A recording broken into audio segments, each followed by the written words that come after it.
దురంధర్ని పీకే తట్టుకోగలడా? మనందరికీ తెలిసిందే Dhurandhar part 2 movie మార్చిలో రిలీజ్ కాబోతుంది.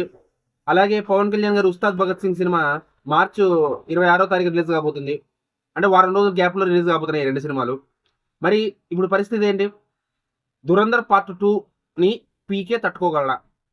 అంటే ఆయనకి తట్టుకునేంత స్టామినా ఉందా? దురంధర్ని తట్టుకునేంత స్టామినా అంటే ఖచ్చితంగా ఉంది. దురంధర్ అనేది ఒక బాలీవుడ్ మూవీ. కంటెంట్ బాగుంటుంది.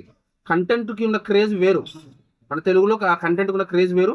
ఉస్తాద్ భగత్ సింగ్ హైప్ కంటే ఈ సినిమా కంటెంట్ ఉన్న హైప్ వేరు కాదన్ను.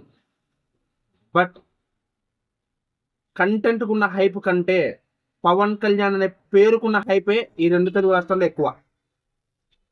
ఉస్తాద్ భగత్ సింగ్కి టాక్ రాకపోతే పరిస్థితి ఎలా ఉంటుందో నాకు తెలియదు, కానీ ఉస్తాద్ భగత్ సింగ్కి టాక్ వస్తే మాత్రం దురంధర్ని ఈజీగా క్రాస్ ఓవర్ చేసేస్తాడు పవన్ కళ్యాణ్. ఇదైతే కన్ఫామ్. చాలా ఈజీగా డామినేట్ చేసేస్తాడు, క్రాస్ చేసేస్తాడు.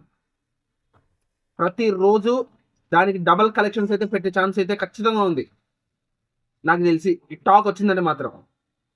సో యూఎస్ఏలో కానీ తెలుగు రాష్ట్రాల్లో కానీ ఈ సినిమా ఏదో ఇబ్బంది పడుతుంది, పవన్ కళ్యాణ్ ఏమో తట్టుకోలేడేమో, ఆ పోటీని అసలు పవన్ కళ్యాణ్కి పోటీ నిలబడ్డమే దురంధర్ సాహసం. పవన్ కళ్యాణ్ సినిమా వస్తుందంటే పోటీ నిలబడ్డాం. పవన్ కళ్యాణ్కి పోటీ ఎవరు లేరు.